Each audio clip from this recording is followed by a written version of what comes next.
Yeah. Since the meeting is already being recorded, it doesn't announce it second time. Oh, okay. So, Okay, then. Yeah. Welcome everyone to my presentation today on the paper titled Correlation to Causality.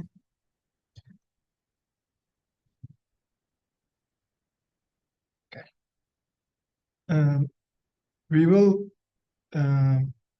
mention first the main goal of the paper, and we can summarize it as avoiding the temptation to jump from correlation to causation when there is no such jump that we can make.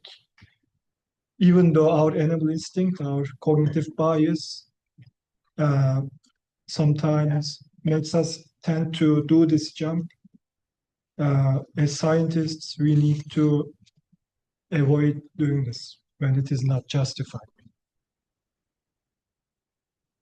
Some brief definitions of correlation and causation are given as that a correlation is a statistical measure that describes how strongly two variables move together. And in correlation, we have to include direction. So when you get the scalar value, it can be negative or positive. But in causation, we have to make the distinction from correlation. Causation means changing one variable directly produces a change in another. This means correlation does not imply causation. So even if we see that, for example, ice cream sales and swimwear sales are increasing at the same time, we cannot conclude that ice cream sales are the reason why swimwear sales increase. When we take a deeper look at it, we will see that the main cause, the common cause for both of them is the season in the year. But when we look at the other direction, causation, does causation imply correlation? In most cases, we see yes, but... I already had such a nice theory about ice cream and swimwear, and you ruined it. I'm not special. There was an example exactly of this, right? A different example was about shoe size and the eating level, and babies, and yes. But I was thinking you need swimwear because then it's easy. Like you drop ice cream on yourself, and then you just go to shower quickly. Sure. Okay. Then maybe in a minority of cases, it might be the cause, but still, it's not a strong argument to make that one is the cause of the other. Here, the word usually matters. We cannot just say causation implies correlation. We will say causation usually implies correlation, and this is gonna matter. So causation usually implies correlation. However, observational data breaks this simple link. How does it break this simple link? There are three factors here that I highlighted. The first one is hidden confounders, which create correlations without causation. Just like in the swimwear and ice cream example. The second one is through causal effects, which can be masked. These can be through noise cancellation, nonlinearities. For example, imagine y equals x plus noise. If the noise is extremely high, you can still say there is a causation relationship between y and x, even though due to the effect of this extreme noise, we will not be able to observe correlation between them. So this is why we had to say usually, we couldn't say always in the causation usually implies correlation lemma. Sometimes the noise is so high that causation exists, but correlation doesn't. And the last one is... I think in this example, if your noise is high, then you can see causation without correlation. Yeah, so you know the formula y equals x plus noise. You have this knowledge, it's not hidden from you. Just by looking at this, you can say, hey, if I make a change in x, it's gonna directly produce a change in y. So there is causation. But due to the high noise, when you make a statistical test, you will not observe correlation between them. Yeah. So there is never always. There is never the ability to say always in this. But this is a comparison. weird example because maybe X doesn't matter.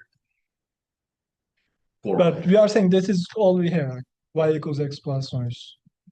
well, but like in the real world, then if it is not detectable, then it makes no difference. It does not affect Y, basically what you're saying. But it does. No, Y has only. it's a formula, but it doesn't I affect was thinking Y. you're trying to deliver there indeed has causation. Mhm. But in this noise sample, it actually has no correlation, cannot evaluate any correlation. Mhm. No, but then But they just don't in have the- causation either. X just doesn't matter. But the causation, what the example means is that outside the noise environment, they have causation. It's like we have some correlation, but through us in the all people we have in the group evaluate us, we have no correlation cannot. But if pick you out, still correlation.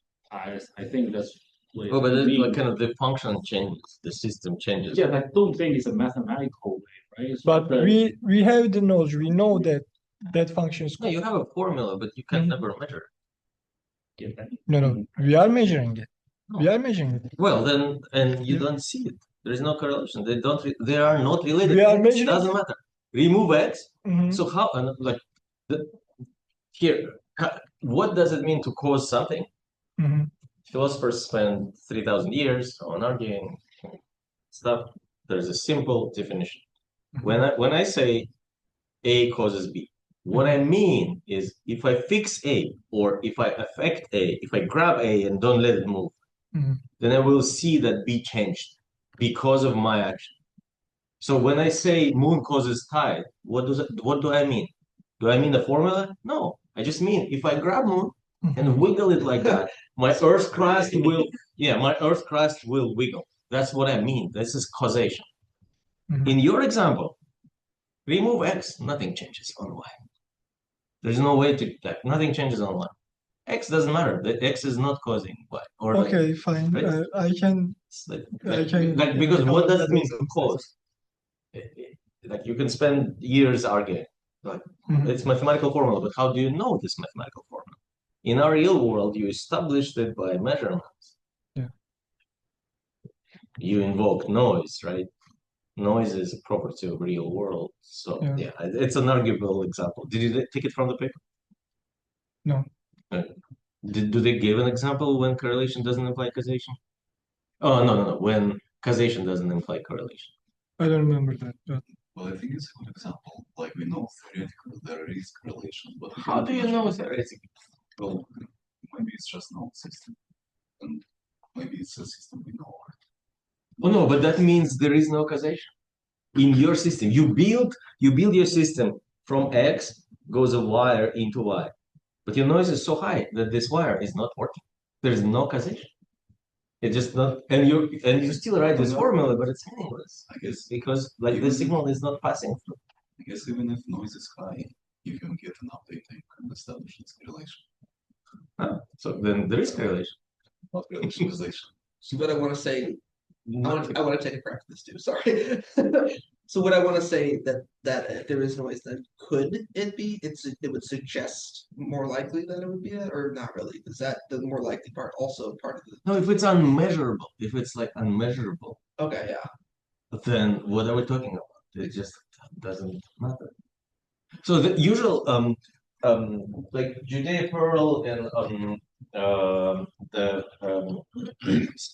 either Spiritus and the CNU group approach, they're kind of obscuring it, but Bernard Shulkopf, I think, figured it out, at least clicked in me better. When we write a random variable, whatever we call a random variable anything, right? Like in your example, y and x, right? So when we write y and we write And then you're saying something like that.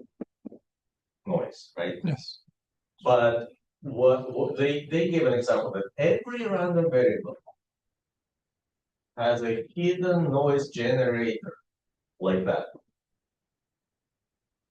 And so there is intrinsic noise generator of Y, an intrinsic noise generator of X, and a functional dependence of Y and X in a sense, right?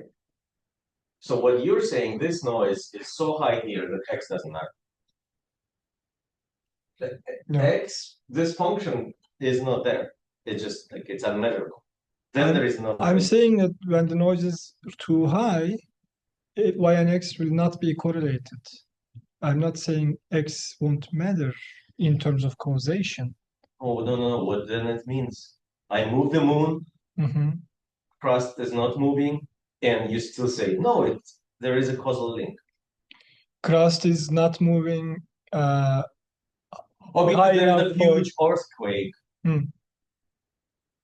and there is no way for you to learn that moving a moon can change the crust. Oh, that I- moving a moon has no effect. How I'm thinking about this this, one, how I'm thinking about this is when I make some change to X, there will be some change in Y, but that change will be too low for it to be observed through how do you correlation know about it? because we are assuming the noise is extremely high. But then measure forever, and you like, well, it doesn't matter. That means there is no causation. That means we're talking about how many angels will be on the pin of the, like on the tip of the pin, right? It's like Maybe, if yeah. you can measure it or you can't measure Okay, if yeah, it. Like in maybe, this example, I'm only arguing about this example. I think we Okay. can come up with other examples where Yeah, where causation. this is what I thought of, but yeah, if you guys have better examples, please go ahead. If it's not there, it's not there. Even though you wrote the formula or put a wire, but it's not acting. Or you wiggling your moon, but like it just has no effect. The effect Okay. is so low or so lost in the like in the noise that the causation doesn't matter anymore in this Okay. case, not just correlation. Yeah.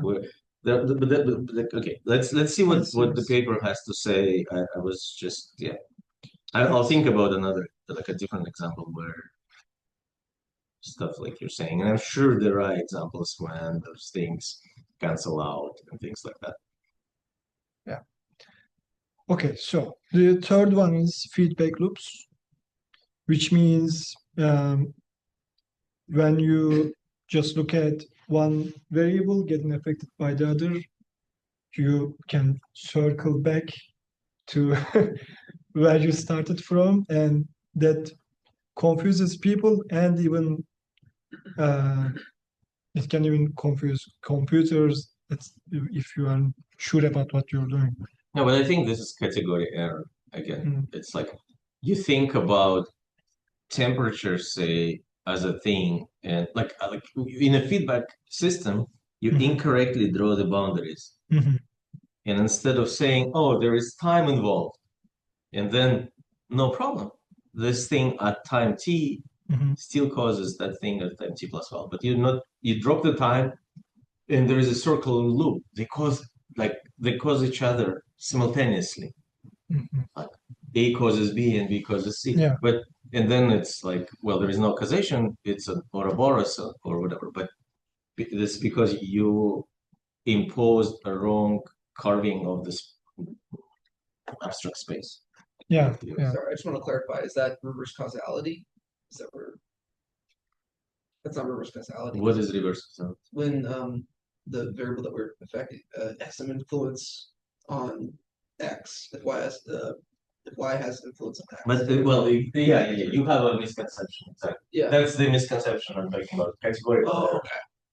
Like you're saying, but when you assume that this is an independent thing, like there is Y, and you called it Y, and then you put this. Yeah. But this thing instantaneously is impossible in our physical world.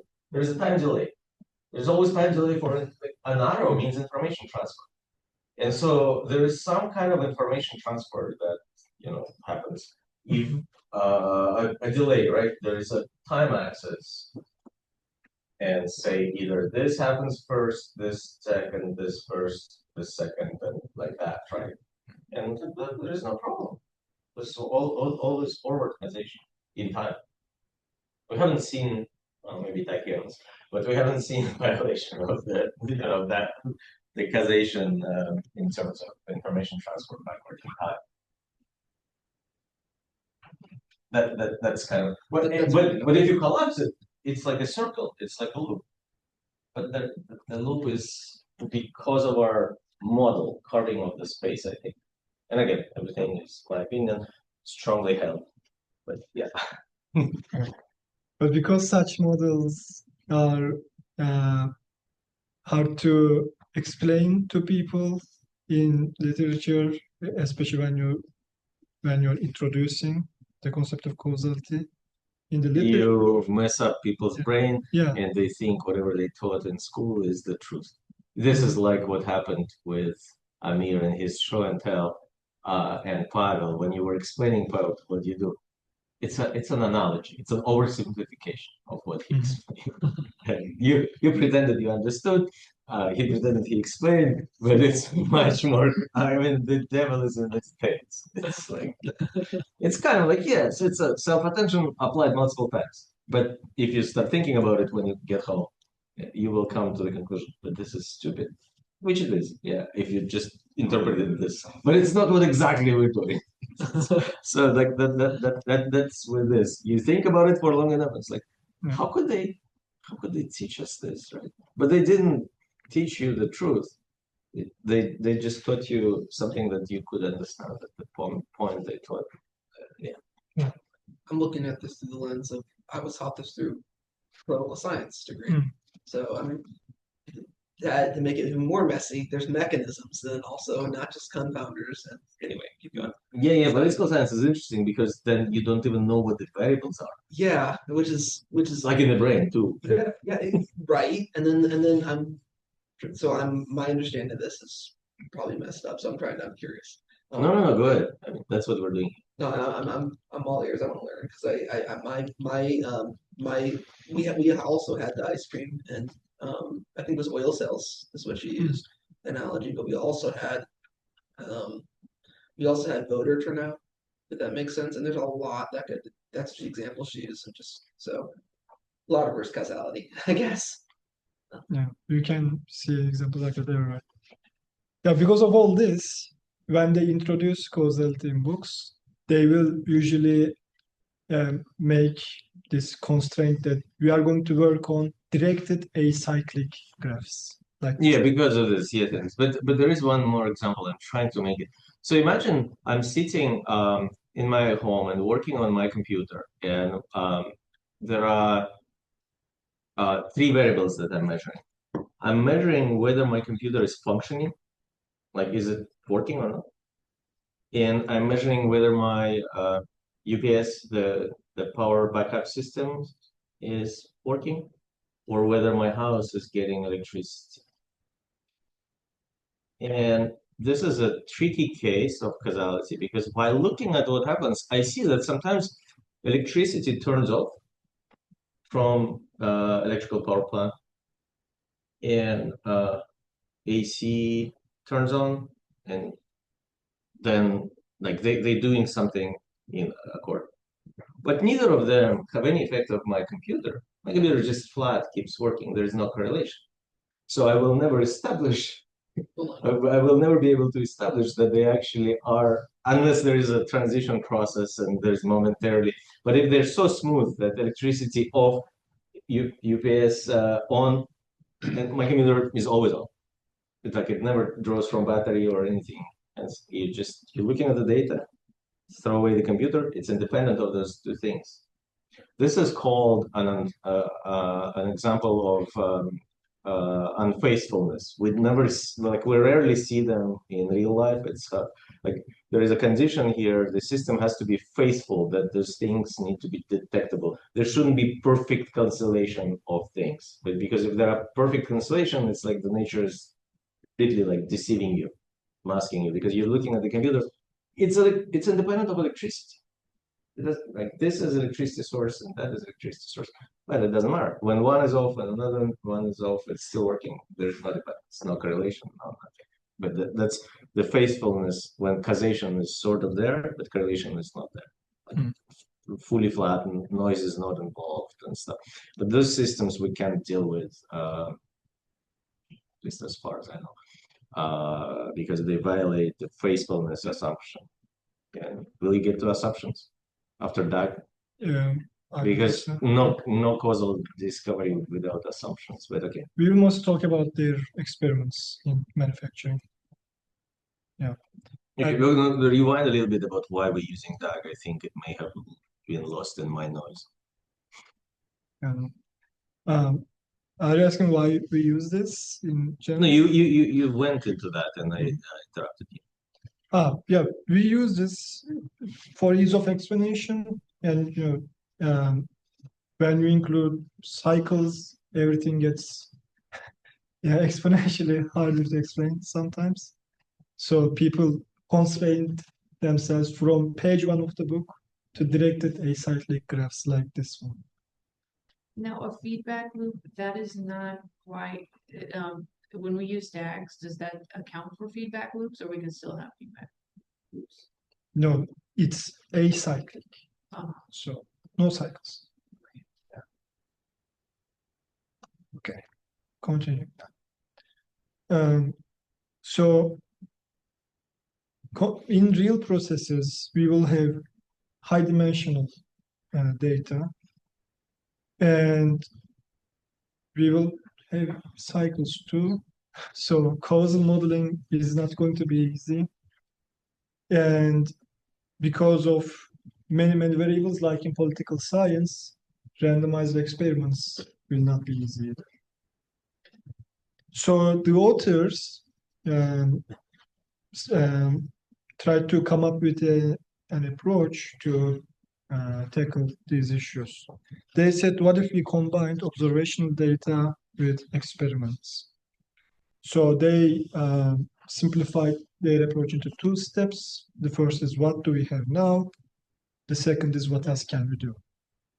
So from the first, they will get observation data. From the second, they will show their experiments.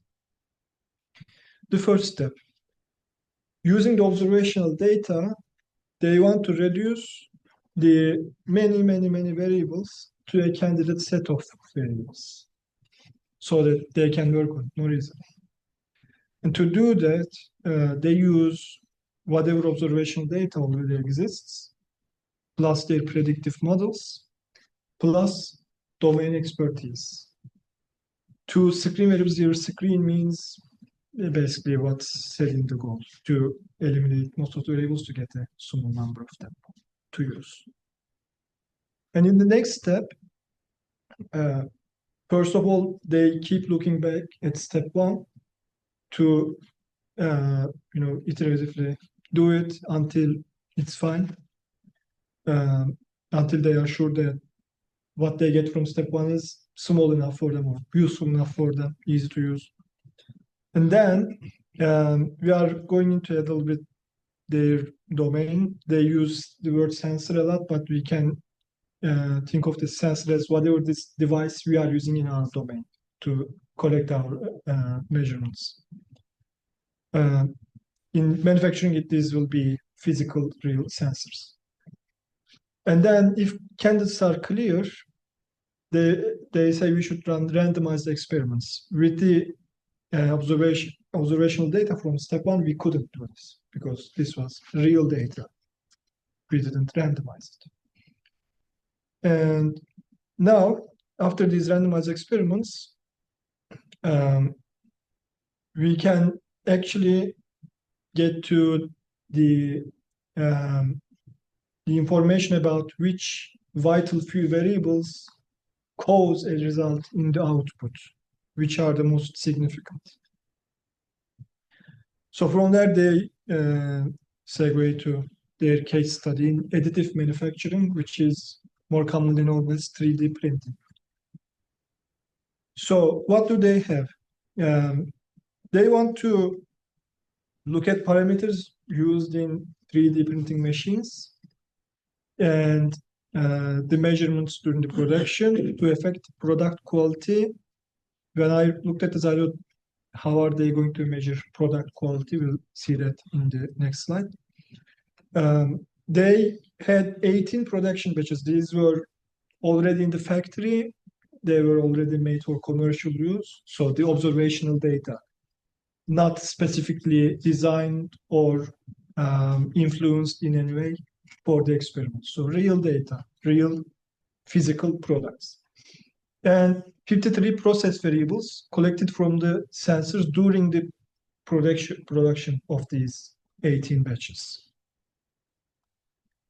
So the question here, product quality, is answered in the paper with the red underlined part. Their output variable will be the tensile strength. So tensile strength means will this product endure all the pressure and whatever you're doing to it? When it will break. Yeah, when will it break? Like, Yeah. Well, breaking can be anything. Yeah, when will it Strength is come? when you pull apart, right? When it will Yeah. come apart. Malleability, I think. No, it's a technical term. Yeah. Tensile strength is specifically in this direction because there's like that breadth and tensile. There's is yaw, and then there's yeah, I don't know formation. yeah, different kind of tensions, but yeah. So between this output, the tensile strength and the process variables we mentioned in the previous slide, they first employed the random forest model to see what the relationship would be, and they obtained this graph, which ranks the variables in terms of importance to the random forest model. Sorry, I have a question. What are they using random forest for? Some classification. There are 53 process variables from the sensors, right? They want to rank these 53 variables in terms of their importance For prediction. for predicting the tensile strength. Yeah. So they have this, however, relying solely on this is not going to be enough to determine the precise number and the identity of the variables. So you rank them from 1 to 53, but how many of them are actually important? They are saying just from random forest, we couldn't get a precise number of important variables.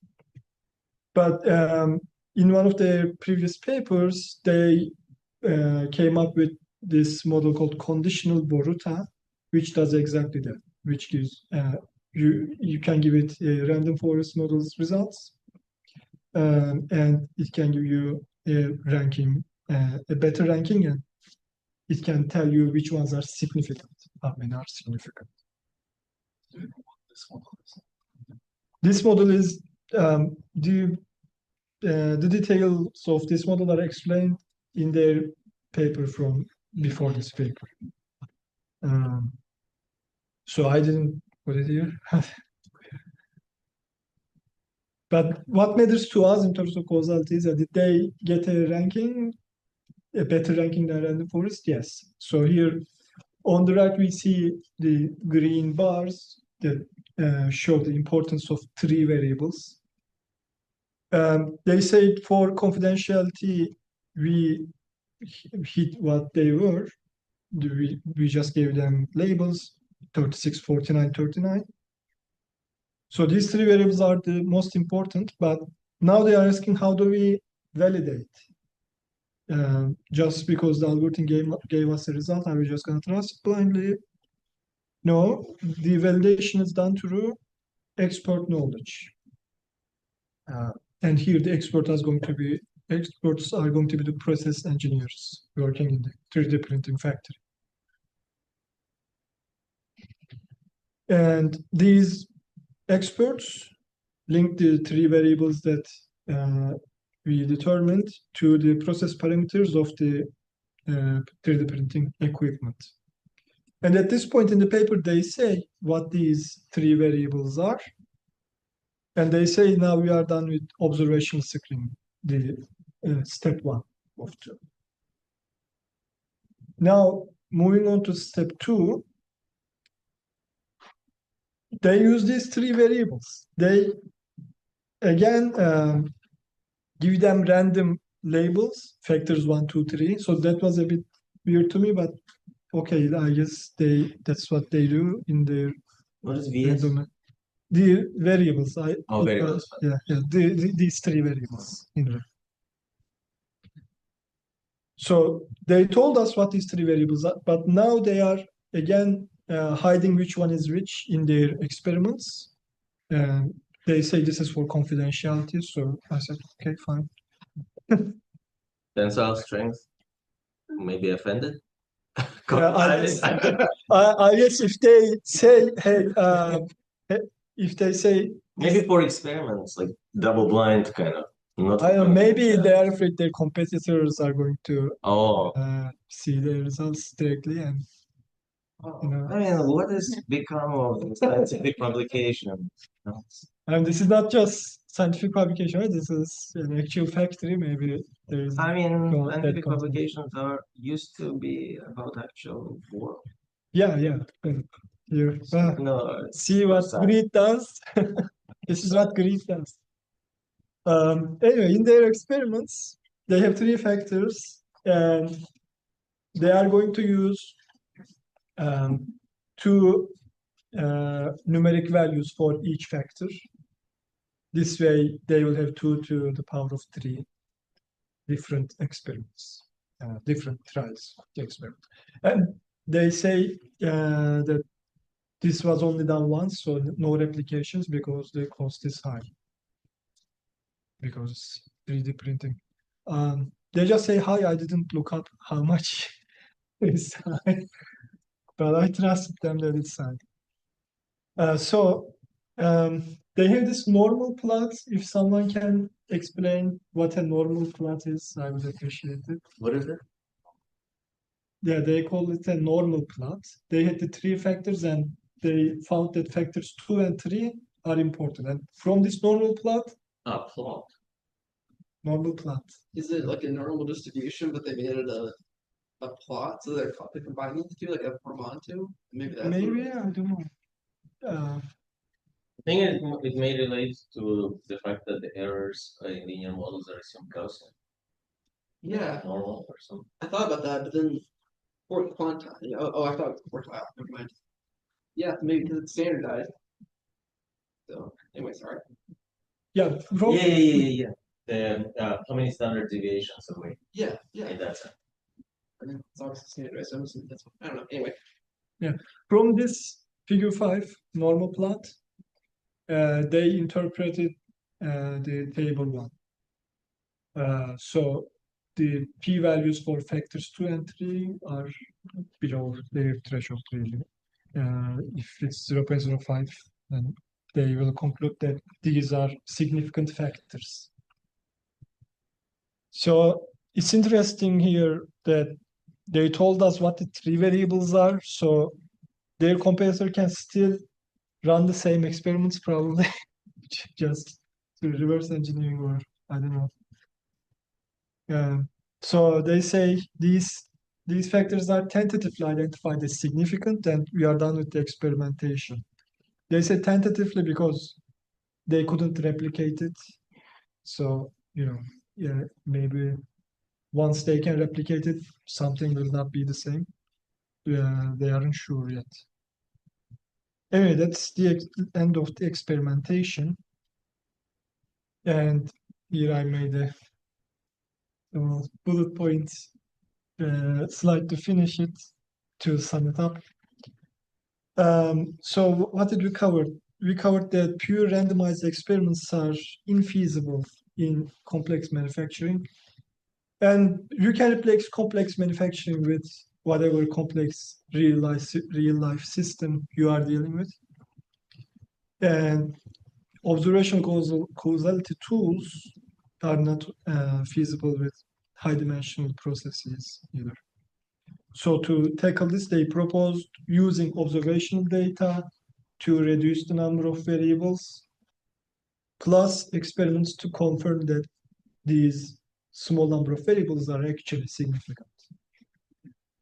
So the line they are following is going from descriptive to predictive to prescriptive models.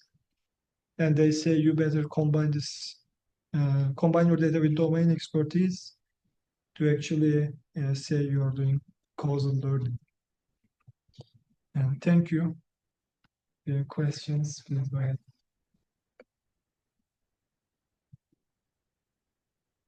Question. Can you go back to summarize? No, sorry. So, did they mention anything about the fullness of the identified set? The fullness? Yeah. So the first step with observational data allows you to generate a set of candidates, causal candidates. But do they say anything if they find every through causal thing this way, or they can miss some? Are you asking about how they got the ranking of the variables? No, I think that's not really important. I'm asking is, did they find everything that has some causal power this way, or did they miss some variables? Did they miss some variables? To make sure that they don't, they applied the model that they came up with in their previous paper. If they didn't, they were saying we would have to use random forest and it is not trustworthy enough. So if they didn't do that, your answer would be very hard for them to answer. Your question would be very hard for them to answer. Very good question. My impression was that they identified something using random forest. Then they applied their model to prune this set of identified things. Yeah, so just like you said, they got this from their random forest model. But they are saying this alone is not enough for us. We cannot trust it. We have to refine it.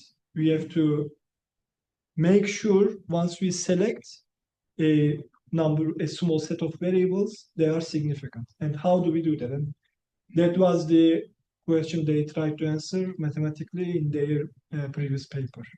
Okay. So they don't go into the details of that model. They say, okay, we just apply. The name is conditional Boruta.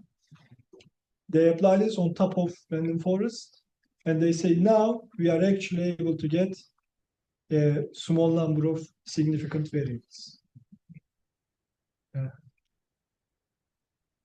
If they didn't, Pavel would be angry. In the end, they have only 3 variables. Yeah, 3. I wonder if any of those got proved out. Like, I don't know what is going on inside that conditional Boruta model. But if we just look at the result, about pruning, are you saying like, yeah, if the value of something was below a threshold as a result of random forest, were they pruning it? I don't think so because you see, like, they aren't all just 0. Some of them have non-zero values here. Like, even at the bottom left, that V11, I think, if you look at it here, V11 from random forest was the least important. If they said, hey, let's just put one threshold, let's say in the middle, and prune out everything below that, then V11 would have been pruned out. But here, V11 isn't just 0, right? It has some standard deviation here. Okay. If they did it, then all these circles would not be there. So there random forest was just kind of a baseline to compare with.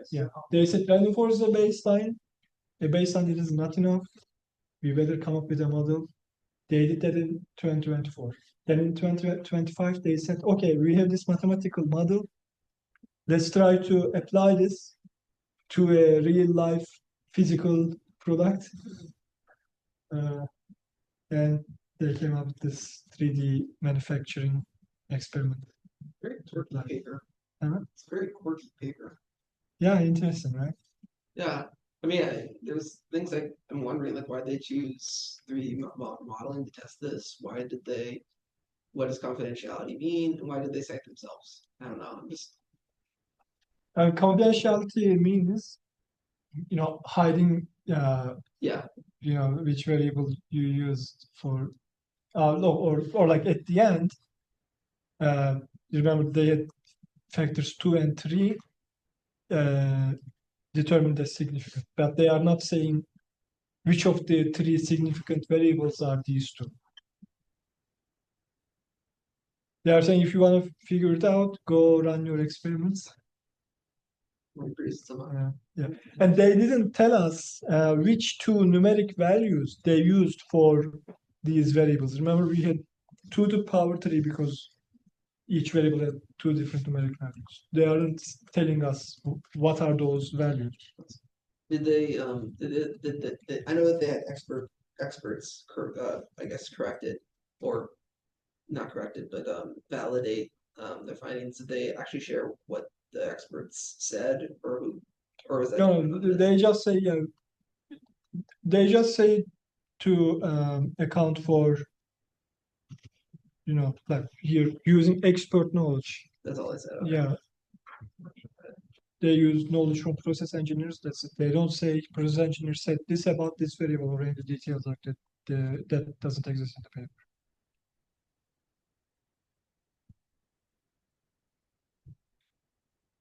Any other questions? So when they found these 3 factors, and they did this 2 to the power of 3 experiments, what does that entail? Did they actually? So let's say you have the 3 variables, right? I'm just going to make up numbers. For the first variable, you are saying, I'm going to try 2 numbers. Let's say 5 and 10. For the second variable, I'm going to try also 2 numbers. Let's say 20 and 100. And for the last one, let's say 1000 and 2000. So you have 2 different numeric values for your parameters. So like you are making a for loop that says for each value in the first parameter. All of the combinations. Yeah. Try all the combinations. So try, what does that mean? I mean, run all the combinations. Did they like try to 3D print something with those values, or they do some I assume so. That's what they would have to do. Oh. The experiment means Yeah. doing it. Actually doing it. They 3D printed something with those parameters. But we can only assume. We can only assume, right? Which in itself is relying on our own sense of causality, which is really messing with me. Sorry.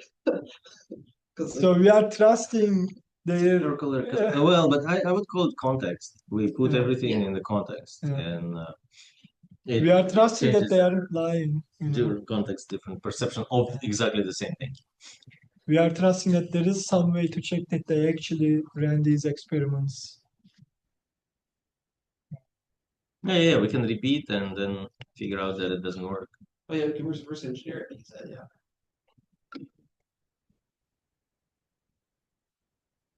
Why did you choose this paper? Why did I choose 3D it? printer broke at home and No, has nothing to do.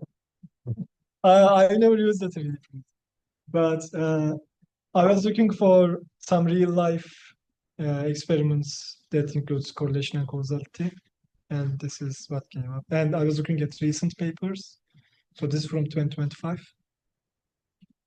and it happened to be nice that they built up on one of their previous papers where they came up with the conditional Boruta model. So it's like they have their story too. They weren't satisfied with just coming up with the theory. they said, this is not enough, let's do it in real life. It shouldn't be just abstract in mathematics. Does it actually happen in real life, in a factory? And they are claiming, yes, it did. See, your own story always matters. Like it touched Selim, made him like the paper more. Okay, anyways, thank you. Do we have anything else to discuss or to do, or we're done? Is anybody online? There was a person who disconnected, got Okay. afraid of the manufacturing. I guess it's far from the brain, but we have to abstract. It's not about manufacturing, it's about causality. It doesn't matter, it applies to the brains as well and to bacteria. Yeah. And everything, yeah. Protists as well. And political science, I mean, And political science. causalities and everything, yeah, statistics is pretty great. Yeah. Okay, well, thanks everyone who listened to us today.